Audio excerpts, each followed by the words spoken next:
Live from the Export Beer Garden studios, this is the feature-length agenda for Monday, the 30th of October. The Agenda, an alternative commentary collective podcast. My old friend, Oh, yeah. I've come to talk with you again, because a vision softly creeping G'day there, Manaia. left its seeds while I was Good morning. sleeping. Yeah, well, the darkness has come across us after a weekend sports orgy. No sleep till victory. In the end, it was no sleep till defeat. I still haven't slept. I'm waiting for a victory. Yeah, we're just going to stay awake. Look, I mean, we had a couple of victories. Yeah. Black Ferns, Kiwi Ferns, the female side of the sports ledger. Yeah. That it came right, but not so much the Rugby World Cup final, not so much the Cricket World Cup final. But we can rake over some of the coals. I Yep. think the coals, they're still a little bit hot. We've put it into a metal bucket, so not a Yeah. plastic bucket. It's smoking away. Yeah. We're just looking for teeth. We're looking for remains. Yeah. Anything that we can identify as a reason why the fire started, why the house burned down. Yeah. But yeah. How about that stat you sent through that this is the third World Cup final South Africa have won without scoring a try? Yeah, which is a sad indictment of the game. The whole point of the game is to score tries, and that doesn't happen. It is also... So there were 4 cards in that match, and prior to that, there had only ever been 1 in a grand final. Yeah. And anyone, by the way, there's been a couple of nerds this week who have hit me up and been like, it's not a grand final because that's the NRL. Fuck off. It's a grand final. Okay? It is. It's a final. It's a grand the end. final. It's the grand final. It's a finale. Call Yeah. it what you want. Don't nickel and dime me, but the grand final of the NRL actually. Fuck off. Yeah. I love it. Sorry. I'm in a foul mode. So if you really want to wind up, and I slip into his DMs and just pull him out in a technicality. But it's not even a technicality because it is a grand final. Like, I don't It know. is the final. Yeah. Yeah. You can call it what you want. I don't know what to tell you. Yeah, I don't know. Let's just get into the rugby, shall we? Yeah. Look. I mean, everyone's a pile on Wayne Barnes. I mean, but Yeah. it's an easy target. There was some glaring mistakes that he made. But, people are making death threats, apparently. I love how that's some good clickbait on various news websites. But as you said, someone's got to follow through. Otherwise, these are worthless. Needs to be followed through. Anyone who grew up online understands that death threats get thrown around willy-nilly. But until someone actually follows through on one of these death threats, it's only ever people who, like, if you grew up playing Modern Warfare online or any sort of PlayStation game online, a death threat is a dime a dozen online. They mean nothing. No one's actually going to come and kill you. Oh, the amount of time Joe Jury's been threatened with death when he Yes. posts a Virat Kohli meme that somehow criticises Virat Kohli. It's in the hundreds. Yeah, and they found Joe's like personal account, and he barely posts on there. And then they sent death threats to him as well. I also don't like the defense where there's been a lot of stuff that's been in the news this morning saying, well, actually, none of the cards were actually issued by Wayne Barnes. They were issued by the TMO, who would ping them, a few minutes later. Like me personally. When I say Wayne Barnes, I mean the referees as a whole. I mean the touch judge, I mean the TMO, I mean the whole lot of them. So when you say the refs ruined the game, I'm not just saying Wayne Barnes, I'm including all of them. Yeah. And it's out of control. I was saying, like, there's a lot of people around the world who this is the one game of rugby union they'll watch this year. I know. This is the advert for the game. And if you're watching that for the first time, you'd be like, how the hell does this work at a grassroots level when there's no cameras? Because every decision is made by a TMO and it's reviewed like 8 minutes later. Well, it's only if it's a try or something else, not if it's a penalty. Like, Yeah. they can review a try from 10 minutes ago, but they can't review a penalty like they did. You know how Yes. Wayne Barnes saw it on the screen and said, I should have got that wrong. Sorry, mate, but we're going to tick it 3 points. Yeah, while Andre Pollard is lining up a kick, he goes over to Artie Savia, who is our captain at that point because they red-carded our actual captain, and was just like, sorry, that's actually not, I've just seen the review, you actually never left your feet, so that's not a penalty, and I'm sorry. And Artie's just like, then go and take the ball off the tee. What is It's happening? not too late. He hasn't kicked it. Yeah, he hasn't kicked it. Just take it off him. Why? What do you mean your hands are tied now at this point? Yeah. Because you just called play on before, and then you saw that it was a knock-on, so you brought it back, so we had a Aaron Smith's try taken off us. I just think there needs to be a bit of common sense. The NRL do a great job of this, where they're like, look, it's state of origin, it's a grand final. Then let's just let the boys play, swallow the whistle. Yeah. The whole point of a red card and is the suspensions that come with it is as a warning to stop players because we want everyone to be available for the grand final. And so, who are you? What lesson are you teaching to Sam Cane by taking him out of the game? Yeah, who are you protecting? I feel like this Rugby World Cup final, and look, this is going to be the last day that we rake over the coals. Well, potentially not, because I've got a similar feeling about the 2019 Cricket World Cup final. All of these moments within the game that would have changed the game completely. In the Cricket World Cup final, it was Trent Bolt's catch. It was the kind of run out. It was the overthrows off the bat. It was the 5 given, not the 4. It's all these things that would have changed the match. And I feel like this final was the same. There's so many moments that you could pinpoint and go, that would have swung the game. Yeah, 100%. But I do. I mean, obviously, I'm still emotional, but I do think that they're valid because so many of them. Even if we were to win that game, you would have been like, that was an ugly game to watch. Oh, we would have won with 14 players. Yeah, and I just think that I've been saying this for the last sort of 2 years. We're so quick to dish out, you're not allowed to play the game as our primary punishment for anything. Yeah. Like, head highs have never been part of the game, and the discipline has always been, if you hit the other guy in the head, they get a penalty, and they could score 3 points. That is enough. You could lose a game doing that. Yeah. We don't need to then also be like, now you don't get to play anymore. If it was clear contact to the head, this is the clearest example I've ever seen, the Sam Cane one, for the institution of the Winnie the Pooh or the Donald Duck card, whereby for non-violent yellow or red card offences, instead of being removed from the field, you get to play on, but you got to take your pants off. Yeah. So you shame people into fixing their tackle height.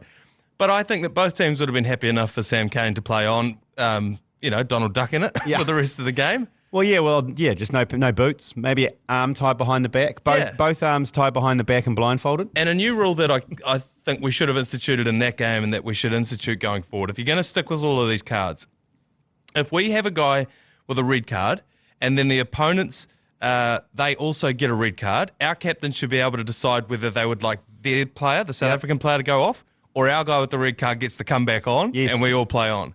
That's a good idea. Like, bit of negotiation, just a little bit of gamesmanship. Yeah, you just go over to Sia Khaleesi and be like, right, Cheslin Colby can either go to the bin or we get Sam Cane back on, Cheslin Colby stays on. Which would you prefer? Yeah, that's a good idea. I think they would. I think they'd go for that, wouldn't they? Yeah, I think. But Colby Cheese was their best player by country mile. Yeah, he was tremendous. Apart from Dutwat.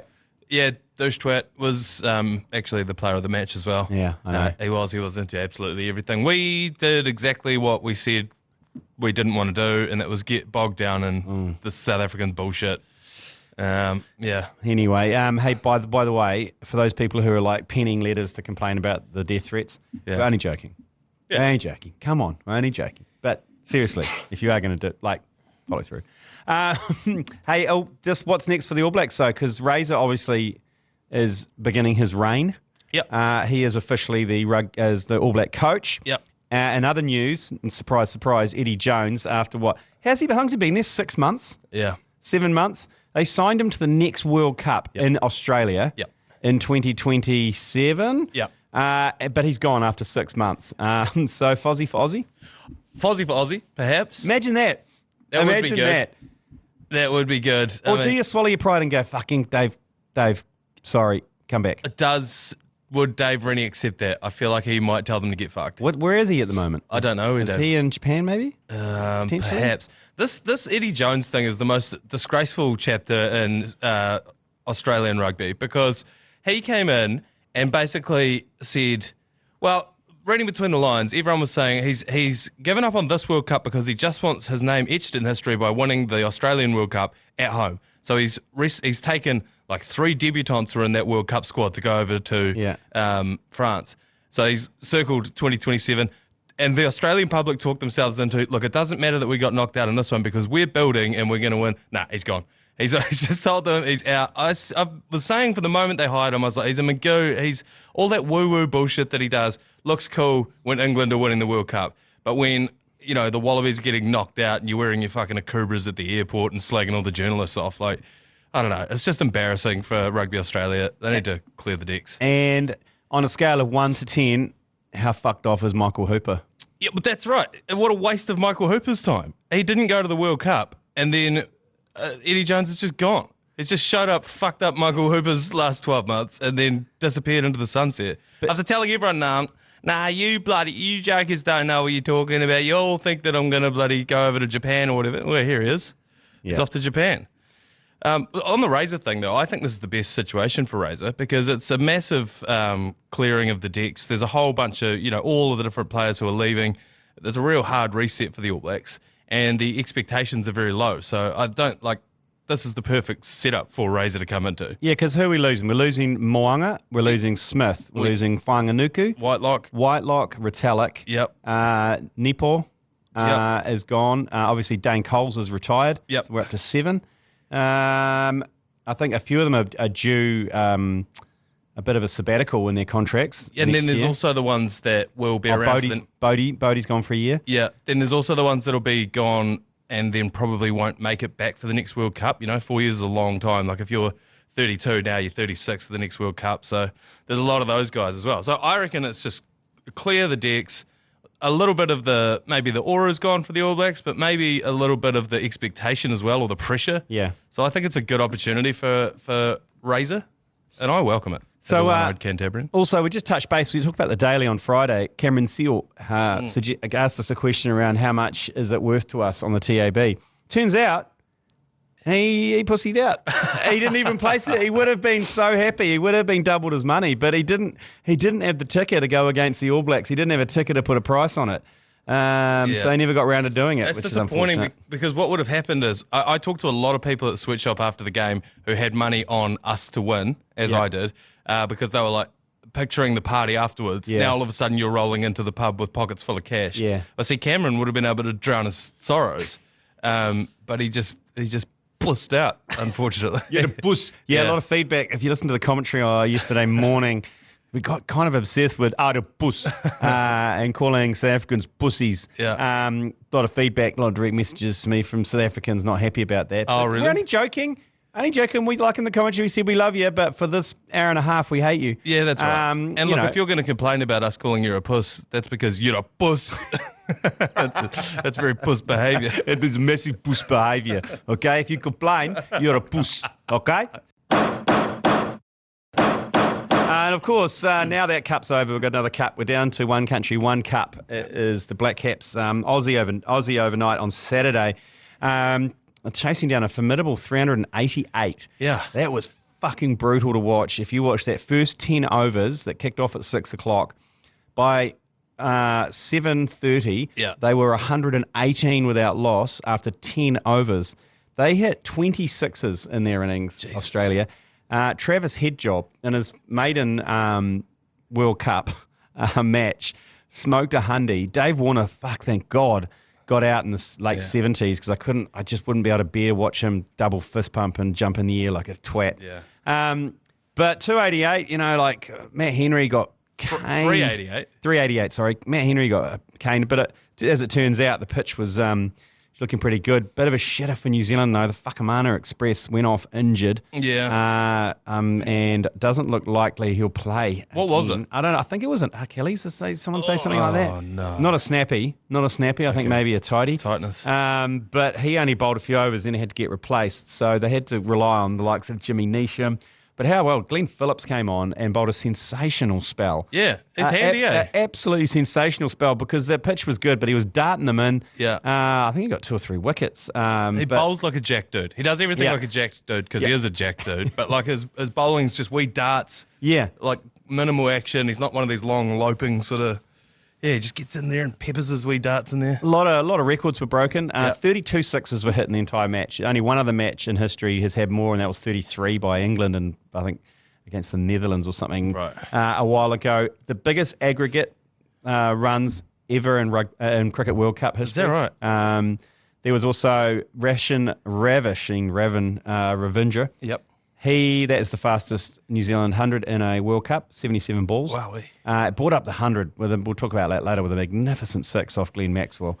So all sorts of records. The Aussies broke all sorts of records as well. But remember, we did our no sleep till victory, which would basically we're going to stay up all night and then commentate the rugby. At the start of the night, we were like, what's the worst case scenario here? Yeah. And it was like, we go to the last ball of the match and we don't win. And we still lose, And we still lose. And it was like, what do you know? We needed 6 off the last ball. An injured Lockie Ferguson. Yeah.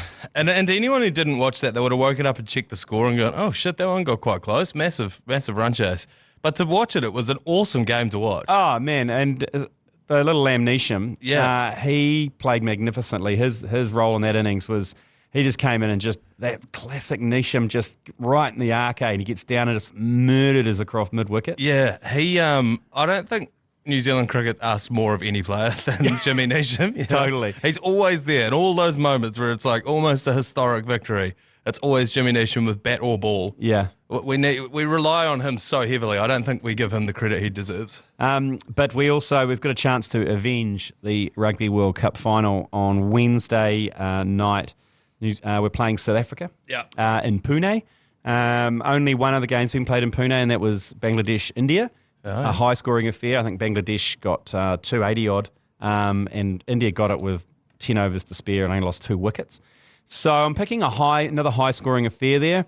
That's where I placed our $100 bonus bet on. Yeah. On the agenda, I'll put the $100 on a century being scored in the first innings. So either team, whoever bats first, will score a century because I think there's plenty of runs in that Pune pitch, but.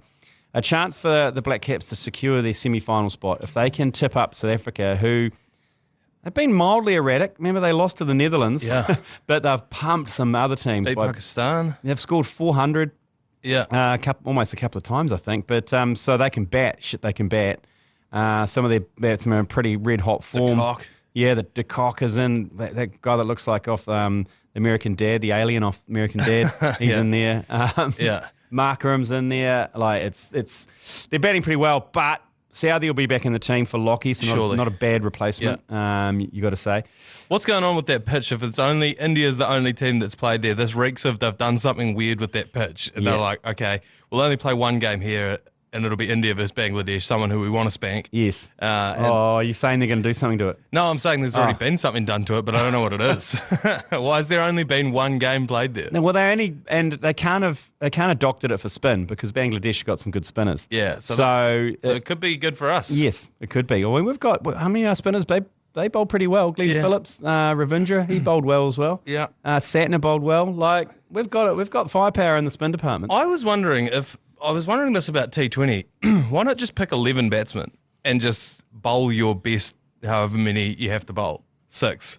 I guess there is something for a bowler to choke out an innings and win it. Because if you had 11 batsmen and you had 4 of your bowlers were Glenn Phillips, just darting down little offies, you're potentially chasing down a world record total every time. Every time. So you're relying on your team to actually... And then you play Australia, and Australia have Stark, Cummins, and then you're like, shit. Yeah, we should have put ahead a couple of bowlers. Maybe a Southey. I don't know. I think it could be a go. I feel like if they hand the reins of the short ball format to Baz over in England, that's probably something he'd look into. Yeah, I love how everyone assumes. I've even had a couple of questions around the office from random people saying, so is Baz coach of this? That's like, no. He only does the tests, but for some reason, Baz ball has been, from test matches, has leaked down into the short form. And people assume that Baz is in control of the one-day team, but he is nowhere near that team. Couldn't care less. Probably not even watching it. I had asked you if you thought maybe they would offer it to him, but I think the amount that he would charge for that. I don't think he needs to or wants to. No, that's what I mean. Yeah. So he would be like, okay, if you want me to do it, because I really can't be asked. Yeah. I need so much money that no one in Matamata ever has to work again. I want a private jet to take me backwards and forwards to my stud in Matamata. Yeah. They'll probably go. They'll probably go, bugger it, go for it. He's like, damn it, should have asked for more. Hey, I'm on a bit of a heater with the TAB and the Cricket World Cup. Yeah, you are. Honest. I'm a massive heater because I picked Zampa to be the top wicket taker for Australia on Saturday. Yeah. I picked either, Phillips or Conway to both score a 50. Yep. And they came through for me in the game before that. So get on it. Someone to score 100 in the first innings of the New Zealand-South Africa match. Rugby League. The Rugby League. Obviously, the Kiwi Ferns beat the Aussies, the Gillaroos. Great name. Yep, tremendous. Is there anyone on the team called Jill? I don't think so, no. beaten for the first time in about 1,000 years. Yeah, 7 years I think it was. 7 years. But I also think that they didn't play for like 2 or 3 years through COVID. But Right. still, 7 calendar years that no one's beat the Australian women's team in a game of rugby league. Yeah. And we did that. We got a very powerful team. Some real strong players in there, and it was the one victory that we actually had over the weekend. So, I think we're really dining The Black out on that Ferns one. beat Wales. The Black Ferns They beat smashed Wales at the Sistema lunchbox. But I don't think anyone was in doubt about that one. No. I think we all thought that was going to happen. Yeah. But in an effort to try and... Because we had everything this weekend. We could have taken everything off Australia. Everything. And it would have been great. Even the Jillaroos would have taken away from them. Yeah, They would have used that as a crutch. And unfortunately, they took everything away from us, except for the fact that they got knocked out of the pool stage at the Rugby World Cup. Yeah, well. We second screened the Kiwis versus Kangaroos game. Yeah. And I think it was something in the neighbourhood of 26-16 in the end. Yeah, first half was okay. I think we were holding on the first half. But going back a bit further than that, how good's the haka? How good is the league haka? The league haka is, and always has been, full of rich and mana. I think what the difference is, I can't remember who said this out in the office, but they pointed out that a lot of players in the All Blacks, that's the first time they ever do a haka, when they're in the All Blacks. Whereas most of the players in the Kiwis, like that is not their first haka. It's not their first rodeo. Not their first rodeo. You can tell because some of them are freestyling the actions, and that's not because they don't know the actions. It's because they're expressing themselves. Yeah, the pukana is strong in the Kiwis. But also what I do like is the abandonment of the 10-metre rule. Yep. Which they have in rugby union, where one team has to stay on their own 10-metre line, and the challenge cannot go past halfway. the other 10-metre line. Yeah. So with this, they like that. I like most league things. Fuck it, out the window. Yeah.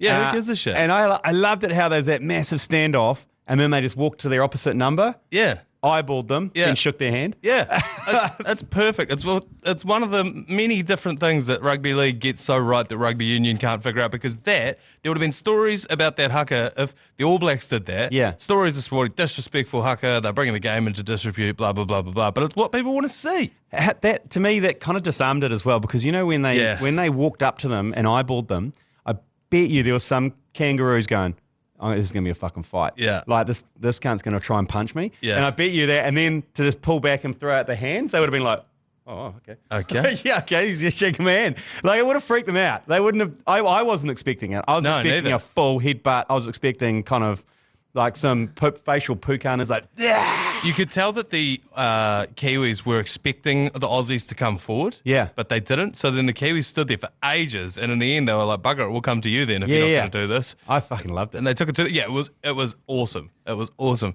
Unfortunately, we then went on to lose. Yeah, this Aussie team is out the gate. They're the Harlem Globetrotters of the league world. Yeah, 100%. The talent that they have across the board. It's a bit of a dead rubber. That game doesn't mean anything. The grand final is between us and them next week. In the Is it a grand final this week? And I don't know. I don't. This is such a.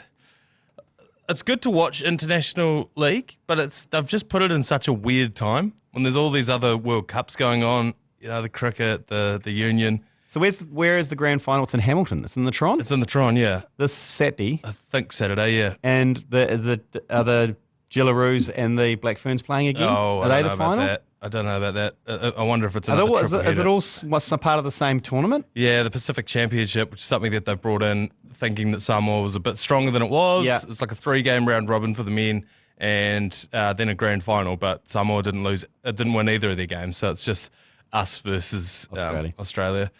I don't know. It's it'll be another good game to watch, but just the talent they've got across the board. It's terrifying. The people that didn't play for them, like Payne Haas, Tino Faso, Malawi, just incredible players, and they just didn't need them. Yeah, right. Nico Hines coming off the bench like a couple of years ago, Dally M medalist. Yeah, so it was good to watch what we did see of it while the cricket was going on as well. But it'll be a cleared runway for them this weekend. Yeah, absolutely. It's the only thing to watch. Yep. Yeah, that's right. And got a good month November, isn't it? Because I think there's a lot of golf booked. We've got the Great New Zealand Tee Off in there, the Melbourne Cup's in there. There's a whole lot of more social events and not so much sport. Yeah. Unless we make the final of the Cricket World Cup. Yeah. Them are on it. Speaking of cricket, thanks to Export Ultra, again, the Alternative Commentary Collective, we're supporting Last Man Stands again this summer in Auckland, Wellington and Christchurch. Great league. LMS, Last Man Stands, Yep. 8-man competition. As the title says, you can bet on your own at the end. It's all over in 2.5 hours. It's a great way to play, especially if you're into your 40s, like I am. Yeah. But every week we've got a chance to win a Export Ultra prize pack, including merch and a few other goodies for you. So just keep an eye out on the ACC socials this week for that. If you do play LMS, then check it out because the prize pack is great. We've got one a week to give away throughout Auckland, Wellington, and Christchurch. Right, the wide on of the week. I mean, the 18 hours that I was in the studio was good. I enjoyed it. Yeah. We installed the comfy bed outside, which we're going to give away this week to one lucky punter, the queen size comfy. So They gave you a wide on? it was something weird about spending so long at work, waking up and having a shower. Waking up in a double bed, I'm pretty sure the security guard was watching me sleep, old Mornay. I had just a creepy feeling about something was going on. Yeah. And then having a shower and then coming back to work, there was something weird about it. Yeah, it was very particularly being in a studio where it's like a Las Vegas casino. I don't know what time it is. I don't know when it is. And it was weird going to the pub the next morning and being like, wait, is it Saturday? No, it's Sunday now. So everyone's had a whole Saturday and I can't. It was just such a weird. Yeah. It was like a long haul flight. Yeah, that's very similar. Very disorientating. But what gave me a wide on was seeing some footage of some of the carnage around post the final. Some people had gone hard, and there was footage of people sleeping on park benches. Yeah. The pubs were all full. One in particular, a gentleman who was unconscious but standing with his head on a leaner with his frank and beans out, just relieving himself in the middle of the pub. No idea what was going on. I mean, unconsciously, at least he didn't do it. Like, I thought he would have just done it in his pants, but he had it out, and someone came and put like a blanket over him or something just to cover him. God, that was carnage. How do you feel waking up on Monday after that kind of Sunday? That's out of control. Yeah. Wide on for me, obviously the rugby sort of put a dampener on everything, so that's not it for me. Is the NBA being back. Oh, yes. There's games every other day. The NBA is such a good competition to watch. You don't need it explained to you when you're watching NBA highlights. Like you say, your kids watch it, but they just watch it on TikTok and Instagram. YouTube. Because you don't need a dunk explained to you. You don't need a three-pointer explained to you. You know, that the rugby you need, oh, no, why was that a penalty, blah, blah, blah. If you see someone do a windmill dunk, you're like, that was sick. I don't need that explained to me. So I'm happy to have that back in my life. There was a great image on social media of, is it Wembanyama? Wembanyama. Of him like that with that dunk, and he looks like the original Looney Tunes Michael Jordan, where his arm stretches out. Yeah. The arm is shit you not. It's about 2.5 meters long. It's 8 feet long. Yeah. So wingspan. And he's got the ball in one hand, and he's like jumping from the free throw line with his arm outstretched. Yeah. It looks insane. I reckon shortly there'll be enough dunks that they'll put a collage together of all of the defenders, because the looks on their faces when he dunks from like further than they've ever seen anyone dunk, they're like, what? How does he do that? How do you defend that? He's 7'4", listed as 7'4". He might be taller than that, and he's agile as. He's going to blow both his knees out, I reckon, by the end of the season. There's not a lot to him at the moment, is there? But if he doesn't, but like, do you know the whole story of him over the last sort of 6 years, where they basically set up a team in the French league just for him? He would go there, he would train, do all this stuff, like all this flexibility stuff to avoid an injury. They taught him English, but with an American accent, because they knew that was going to be a big part of the marketability of him. Once he got to the NBA, he needed to be culturally relevant. Sounds like a robot. He is. It's like if you had to try and create an NBA player in real life, this is what you were doing. That's exactly what they have done. They built the team around him for the last 2 years. Was all these guys who knew they were never going to make it, so they just went on this team to feed him, and make him. I don't think they won or anything, but he has been created in a lab, and he's been sent here to end the Michael Jordan versus LeBron debate. Very good. Attendance required this week. It's Black Caps South Africa. It's the only other World Cup going on at the moment. 9 p.m. Wednesday night. And then obviously later on, Kiwis versus the Kangaroos. 2 p.m. on Saturday. What a kickoff time that is. Yeah, great. Good afternoon footy, just out of the Tron. But now it's time to get into... Toppa Plays of the Week. Brought to you by Leader NZ's Lasagna Toppa. I'll tell you what was a lifesaver during that no sleep till victory, and those are those Southern Fried Chicken Toppas that came in piping hot at about 1 a.m. They are delicious. Oh, they are good. Anyway, number 3 on the Toppa plays of the week is basically as soon as that final whistle went on that Rugby World Cup final, the memes, the internet one, the memes coming out around the TMO, around Wayne Barnes, they weren't malicious. There was no death threats. It was all done in good humour and good faith. One in particular was the Scooby-Doo reveal of who the TMO was, and it was actually Eddie Jones, and they pulled the mask off. That would have required him to do some work, which I don't think is the case. The other one, and Joe Jury was so quick with the memes as well straight away. The one with Wayne Barnes holding up the World Cup. That one's gone everywhere. I've seen that all over social media today. That has been a highlight. Yeah. Number 2 on the top of plays of the week is a beautiful line-out shoey that was on social media as well. And they're in the clubhouse. You know, it's classic kind of rugby behaviour when you either put down a scrum or you do a line out now in the club rooms, and they put the line out. They lifted him up, beautiful lifting from his support players. The shoe gets thrown in, hits him beautifully, he comes down, fills it, and then does a shoey while still in the air. It's quite a feat. Well, it's great core strength. Yes, it is. From him and the lifters. I'd say the lifters didn't get enough credit in that line-out shoey than they should have. But jump on the ACC social if you want to see that on Instagram or Facebook. But the number 1 Toppa plays of the week, he hit a lot of sixes, did Ravishing Rick Ravindra. But to bring up his 100 against the Aussies, against the big show, Glenn Maxwell, this was one of the shots of the day, down on one knee and absolutely murdered it. Lucknow is the venue. Oh my goodness, what a way to bring up a second World Cup 100 for this young man. Talent in abundance for Rachin Ravindra. So he's not a big man. No. He's not a big man, Ravishing Rick Ravindra. No, but shit, he can time at the ball. Yeah. And that one particular hit where he just got down and just slog swept it, that was one of the biggest sixes of the day. Yeah. But shit, he's good to watch. It's all timing. And you watch the slow-mo replays, sometimes he'll get himself out of position, but he's still so young and agile that he can then correct it and still belt it for 6.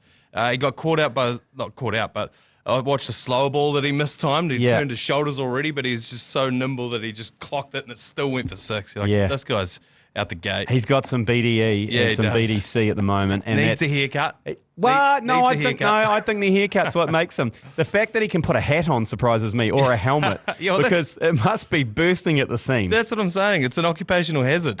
Well, it might soak up some of the sweat in the helmet. You won't need a sweatband. Yeah, maybe. But so look out for him on Wednesday night. But those are the top of plays of the week. That is the feature-length agenda for Monday, the 30th of October. Shit, she's almost November. Ugh. It's November on Wednesday. But we're moving the feature length to a Monday and the dailies the rest of the week. So we'll be back tomorrow with a daily agenda. You've been listening to the ACC's Agenda podcast. For more episodes, subscribe on iHeartRadio or wherever you get your podcasts.